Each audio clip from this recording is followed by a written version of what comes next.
my head, and I'm skeptical, and that's why I don't think the euro is going to survive. No, but we have started. I know there's going to be a politician in Italy and a politician in Portugal and a politician in the Netherlands who's going to say prices are up because of the euro.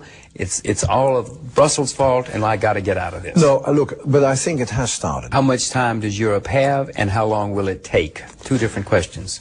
Well, I think it is not 1 minute to 12, but I would say it's 5 to 12. Yes. So I'm not going to say we only have 2 seconds left. There's still a bit of time to think things through and to set good strategies in place. How long will it take? This takes a generation. But, well, in a generation, won't Asia have risen so rapidly that and maybe there will be the 3 blocs. There'll be the American bloc, for what's left of it. There'll be the European bloc and the Asian bloc. But then Asia will be dominating us all. Well, I think it's very clear that if you look at history, there have always been countries where the standards of living have been rising and others where it's stagnated or even declined. When you think of Argentina, that was in the 1950s one of the most prosperous countries, or other countries that went down the tube economically.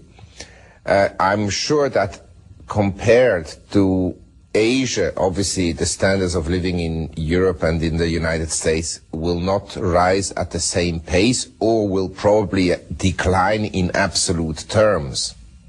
I'm not saying that the 3.6 billion Asians will all become rich, but there'll be a new class of rich, maybe 1 billion people, that are upper middle class, maybe 300-400 million in China, maybe 250-300 million in India. Then you'll get some in Vietnam, in Myanmar, in Indonesia, and so forth and so on. So I think this will be a very important economic bloc. By the way, the industrial production of Asia, including Japan, is 50% larger than the one of Europe or the United States. So we are already a huge economic bloc. And for most product markets, in terms of units, whether it's cell phones, or motorcycles or car, Asia is bigger than the rest, than Europe or the United States, which just have a much lower price level. So yes, if you talk about standards of living, I think relatively speaking, my daughter will not have the same standard of living I enjoyed in Western Europe. Is she going to stay in Western Europe, or is she going to stay in Asia? Tony talked about his assistant who takes every year 37 days holidays. My daughter works 37 days, so you can imagine that her standard of living will not be much better than ours. That is the young generation. Take it easy. But that's the young European generation. That's not the young Asian generation. Not at all, but that's what I'm telling my daughter every day and her friends and so forth. All of you, you haven't got the chance in life because you take your holidays and you take it easy. And in China and in India, the people, they work 7 days a week, 10 hours a day, 365 days a year, and they are equally talented like you.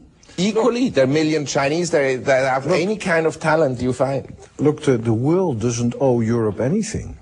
So if we don't work for it ourselves, yes, we're not going to be subsidized outside of Europe to keep prop up our standard of living. So if we don't work for it, if we don't make sure that we've got clever people and good universities, and if we don't make sure that there are actually people out there through higher fertility rates, then Europe will experience inevitably a decline.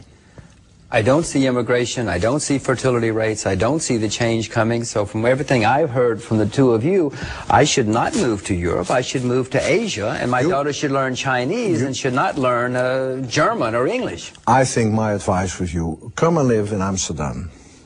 And what you will see is that it may be slow to your American mind, and I will concede that, but you will see the change coming. As it always has in Europe. But Europe always adapts itself to the new realities. The change is always already in Asia. In Asia, they would work 3 8-hour shifts a day, and they would work 3 10-hour shifts a day. It's good that these countries, yes, like Brazil, like India, like China, that these countries improve their prosperity. So that we are going to lose, relatively speaking, I think is inevitable. But I think what you will see that Europe will be able to secure a relatively good standard of living. And what is important, that when the decisions are taken on this planet that Europe sits at the negotiating table so that our values are present there. Well, we're all in favor of European values. Go ahead. And I just like to stress, if you look at civilizations and cities, some of them have actually aged well. Salzburg used to be a very important trading city in the Middle Ages, and then it lost out because the trading routes changed around, essentially the sea route came up and not the land route. But Salzburg has aged very well. We in Europe, we can also age well. That is also an economic possibility. Because if you think that tourism will become a huge industry, and there is a new group of rich in Eastern Europe and in Russia and in China and so forth, they all want to have maybe a house somewhere in Western Europe. They have already a lot of homes in Mayfair and in Belgravia. Some of them will have a house in St. Moritz, and some will have a house in Germany, and some in France. So is Salzburg the future of Europe? Is Vienna the Salzburg the future of Europe? Well, I tell you, Venice is sinking.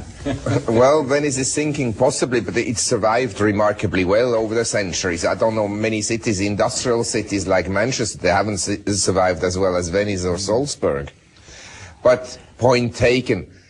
I think that we are in a world which is extremely challenging, where you have, of course, these, as a result of the breakdown of socialism and communism and the end of policy of isolation, you have 3.5 billion people joining the market economy, the capitalistic system, and that creates a situation of instability and huge tensions, economic, political tensions and so forth.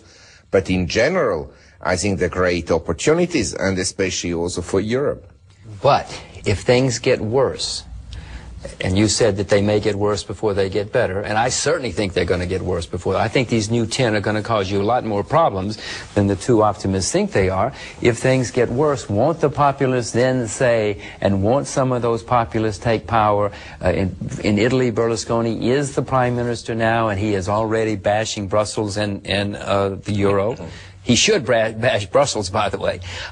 Won't more of these guys come to power, and won't Europe split apart and go back to war again? Well, we have to see very clearly, a lot of politicians will, of course, always bash Brussels because that will make them popular at home, and they can blame Brussels for everything that goes wrong. But if the question came up, do you want to leave the EU, they wouldn't want to leave the EU. And certainly the citizens of, say, Italy or Spain and so forth, they want to stay in the EU. That's very clear. Don't you think the euro is vulnerable to attack? If we talk about currencies, I would rather be positive for the Asian currencies than for the euro or the US dollar. But if you put the gun on my head and says, you must invest in a currency, either the US dollar or the euro for the next 10 years, of course I choose the euro. Well, so would I, and I have made that choice. There's no question about that. But back to Tony's. Well done in the short term. I've made the choice longer ago. But and I am very, very pessimistic about the U.S. dollar. Do not think I'm here I rather own the euro than not. But you have said there may be a crisis, or I said there may be a crisis or a semi-crisis, but at that point, doesn't the euro fall apart? Doesn't the Portuguese... Well, so far, I must say, we as business, and we produce throughout the Union, yes, the benefits that has that brought to us is Tony, I have said the euro is great. The world needs the euro. I own the euro. I think it's one of the... We got to do something about the dollar to replace the dollar. The euro would be perfect. No, we do need a replacement for the dollar. The dollar's going to go... The dollar's going to disappear. No. Mark my words. In the next 20 years, the dollar's going to... I have a 10-month-old daughter. She does not have an American bank account. She has a European bank account, because she got to look after me someday. So I want to make sure she has good, sound money. But when the politicians start looking for something to blame, won't they? They're already blaming the euro. Hence my insistence that we must assure that Europe remains strongly democratic, because I tell you, that's worse. If the politicians start to blame the wrong things, the electorate will find them out, yes, and will vote against them. The people of Europe are not stupid. They, in the end, will pick the leaders who will serve their interest over the longer term best. Well, we in America get to the politicians we deserve, and we've had some pretty horrible politicians in my lifetime. But you've also had some fantastic presidents. Come on, don't underrate you. Wait.